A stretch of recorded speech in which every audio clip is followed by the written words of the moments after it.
Ibu, apalagi anaknya lahir generasi alfa ya, mungkin waktu anaknya ibu hamil anak itu, di tangan ibu udah ada gadget. Entah ibu chatting kah, entah ibu juga sudah mulai lihat-lihat YouTube kah atau apa. Ini kerekam juga sama otaknya bayi, otaknya janin.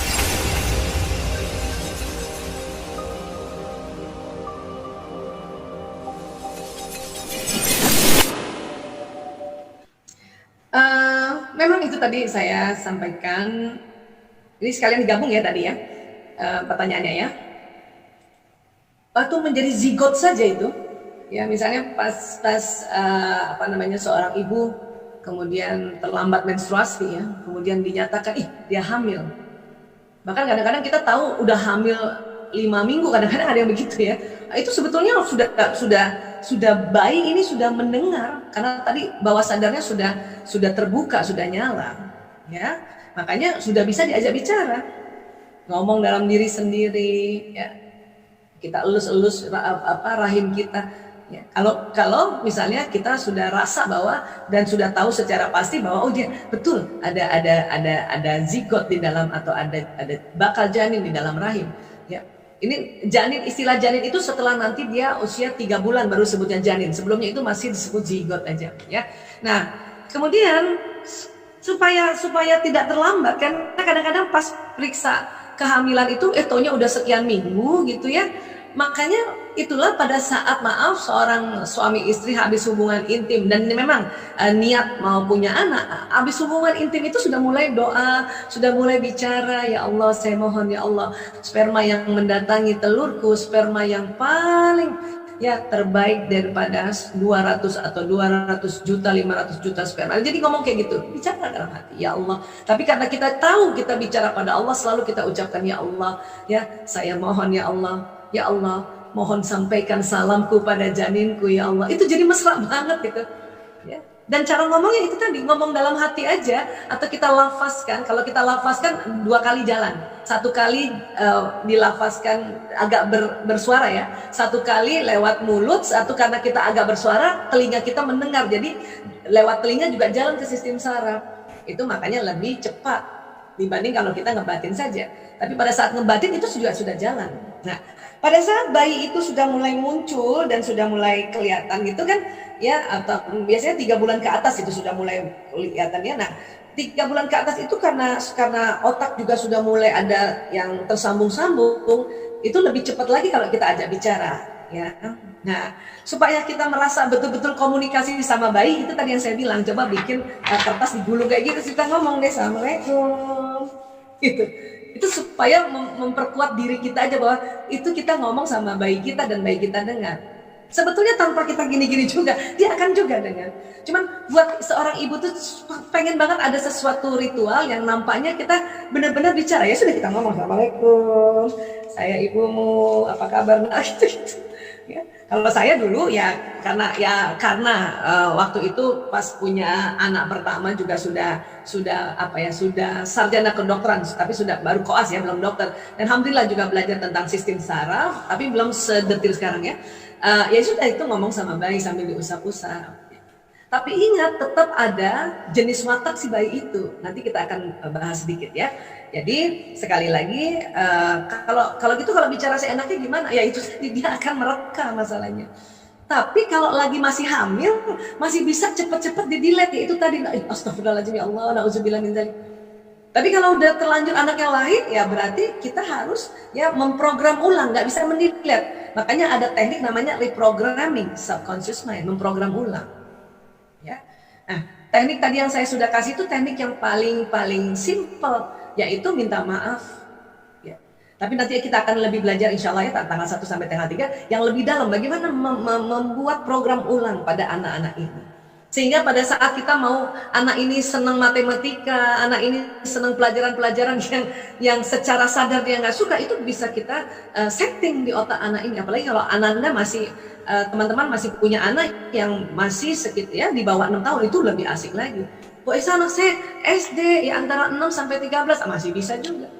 Bu Isa, anak saya sudah SMP masih bisa juga. Ada teknik-teknik yang memang semakin besar memang semakin ya itu tadi tekniknya tetap bisa dipakai, tetapi akan jauh lebih bermanfaat pada saat anak-anak ini masih di bawah 6 tahun tentunya.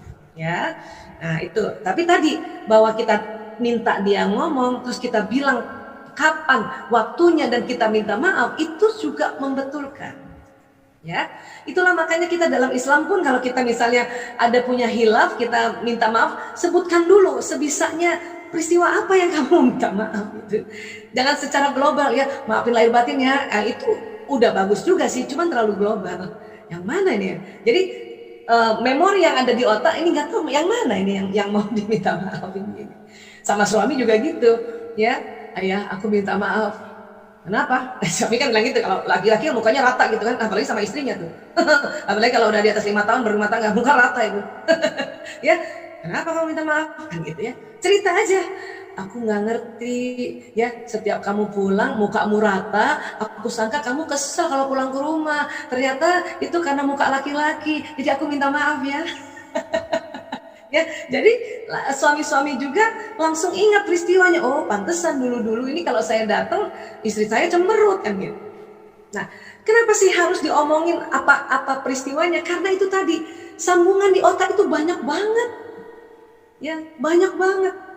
Bayi saja itu sambungan di otak udah banyak banget. Jadi kalau dia ibarat rak buku, ya, itu banyak banget buku-bukunya. Nah, kita mau tata ulang.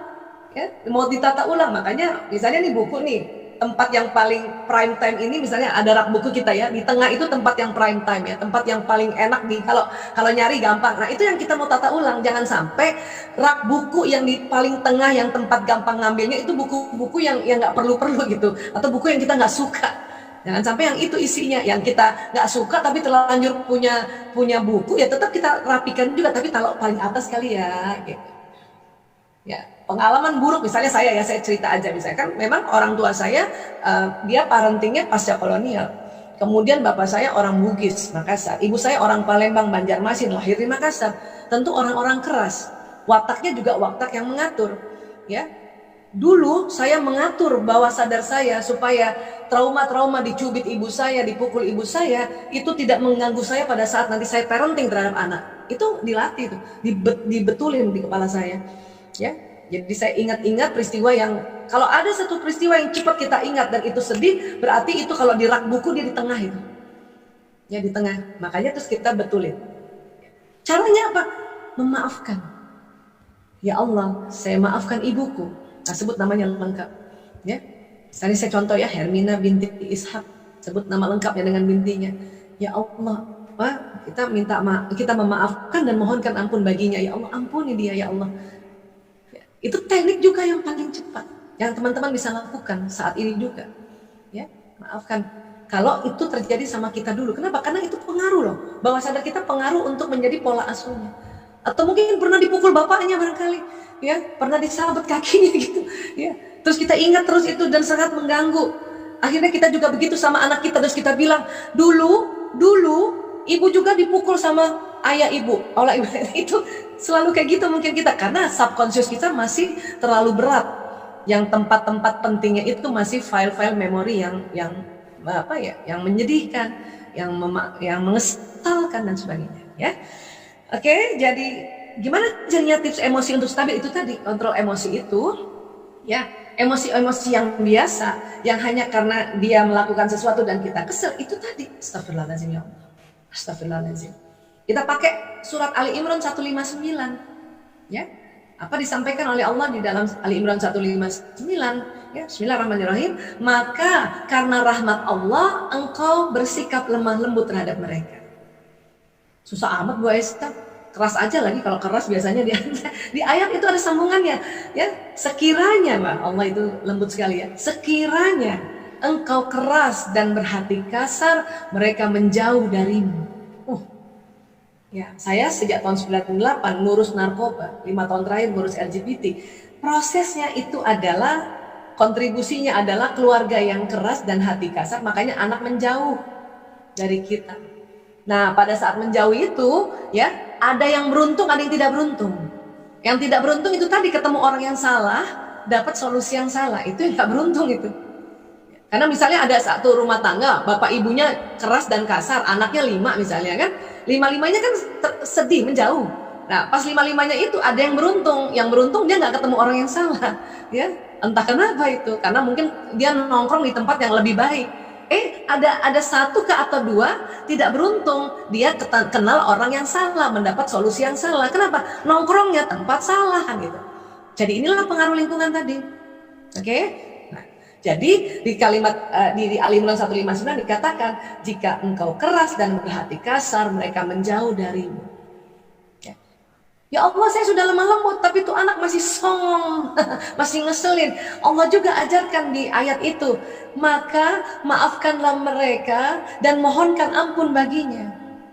Jadi kita bilang, ya Allah, saya maafkan anakku, ya Allah, fulan bin fulan, ya Allah, ampuni dia, ya Allah.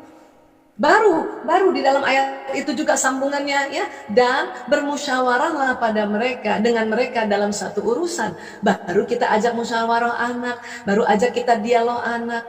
Ibu mau ngasih tahu bahwa kalau main laptopnya, main gadgetnya sekian lama ya. Nanti itu lakukan dulu, minta lemah lembut, maafkan mereka, mohonkan ampun, baru musyawarah tahap keempat. Ya, dan dalam musyawarah itu kita harus juga belajar. Lihat ini anak laki atau perempuan. Kalau dia anak perempuan, pada saat kita musyawarah, ya ngobrol sama anak perempuan, lihat mukanya perempuan. Itu prinsip pada anak perempuan. Pada saat dia cerita atau kita musyawarah mau ngasih tahu, ya apapun, mulai dari perempuan itu masih kecil sampai perempuan itu dewasa, atau bahkan sampai mungkin kita punya nenek. Kalau perempuan ngomong, lihat mukanya. Itu anak perempuan, ya langsung menganggap ibuku, ayahku memperhatikan aku. Itu anak perempuan. Ya, nah kalau dia anak laki-laki bagaimana musyawarahnya? Laki-laki nggak kuat tatap mata. Jadi ibu kalau panggil anak laki cukup dia di depan, tapi nggak usah lihat bunda, lihat bunda, lihat bunda. Itu nggak perlu gitu. Tapi Bu Aisyah katanya komunikasi yang efektif harus lihat mata. Iya, tapi tidak berlaku buat anak laki-laki. Penelitian itu ada tahun 2006. Kenapa? Karena sklera mata nih, putih-putih mata ini, laki-laki itu lebih sempit. Perempuan sklera matanya lebih lebar, lebih luas. Makanya perempuan senang kalau ngomong lihat muka dan tatapan mata. Laki-laki nggak kuat. Pada saat ibu paksa, ibu liatin matanya anak laki-laki akan begini nih Bu. Nanti ibu petanduk lagi. Itulah makanya harus tahu juga ilmu tentang otak pria wanita. Bagaimana bicara sama anak laki-laki perempuan dalam musyawarah tadi. Ya, nah ayat di situ juga ada sambungannya, ya. Pada saat kita musyawarah, kemudian kita sudah membulatkan tekad, ya, atau sudah sampai pada hasil-hasil konklusi dari musyawarah ini, kita diminta bertawakal pada Allah. Tawakal tu Allah. Jadi sudah tawakal. Jadi kalau kita musyawarah sama anak, negosiasi, buatlah, ya, hasil negosiasinya win-win solution. Enak buat orang tua, enak buat anak. Ya. Tapi gimana Bu Aisyah, nanti dia main gadget juga. Lah, kan ini eranya gadget. Eranya gadget. Ibu, apalagi anaknya lahir generasi alfa ya. Mungkin waktu anaknya ibu hamil anak itu, di tangan ibu udah ada gadget. Entah ibu chatting kah, entah ibu juga sudah mulai lihat-lihat YouTube kah atau apa. Ini kerekam juga sama otaknya bayi, otaknya janin. Di bawah sadarnya. Jadi anak yang lahir di era generasi Z, apalagi yang alfa yang 2011 ini dia lahir, itu keluar dari rahimnya, sebagian otaknya sambungannya itu sudah sambungan tentang masalah gadget. Tinggal kita arahin, gadgetnya mau yang gimana. Ya. Umur berapa Bu Aisyah harus boleh anak-anak pegang gadget? Sebisanya dari dia lahir sampai 2 tahun, ibu harus paksa diri untuk tidak kenalkan dia gadget dulu. Kenapa? Latih dia untuk motorik kasar, motorik halus yang langsung. Kalau ibu perkenalkan gelas lewat gadget, ini gelas nak, ini bola, dia nggak meraba, itu sambungan otaknya jadi kurang. Tapi kalau anak kecil, ini misalnya bola nak, terus dia ngeraba, nah sambungan otaknya akan jadi lebih banyak. Akan dia lebih lihat tahu tentang bola, ngerti tentang bola, teksturnya bola, bentuknya bola, itu dari sambungan otaknya lebih banyak. Ya, nah itulah paksa sampai 2 tahun. Tapi kakaknya udah lihat ya, kita harus pintar juga ngambil adiknya, tidak memaksa, ajarin kakaknya, bisik-bisik. Ibu kalau lagi ngajarin anak-anak balita, ingin memberitahu bahwa ya kamu pindah ke sana ya supaya adiknya, bisik-bisik. Apalagi anak usia seneng seolah-olah kayak detektif-detektifan. Kita mau ngasih tahu kekeliruan dia. Apa Umi? Apa Bunda? Ya, Main gadget cari kabar. ya. Kenapa? Adik bayi belum 2 tahun. Gitu, dia seneng. Dia seneng. Oke. Itulah ciri-ciri anak-anak juga, apalagi anak laki-laki, dia seneng kayak detektif. Ya. Bahkan anak saya sampai gede pun, kalau saya mau tegur perilakunya terhadap anaknya, ya, Kalau kamu bully adikmu dia sedih. ya itulah teknik-teknik yang unik memang sebetulnya untuk kita bisik-bisik supaya masuk ke bawah sadar ini anak, dan anak ini nggak malu. Ya, nah gitu. Jadi sekali lagi ya, ini beginilah sebetulnya kerja otak. Jadi Bunda pas lagi emosi segera juga istighfar, astagfirullahaladzim ya Allah, ya mohon lemah lembut ya Allah, saya aku ya Rob, ya ampuni dia ya Rob. Itu teknik itu 3 baru ajak bicara lagi. Oke, jadi kira-kira seperti itu. Insya Allah ini bisa menjawab apa yang ditanyakan ya. Mohon maaf kalau misalnya kurang pas ya.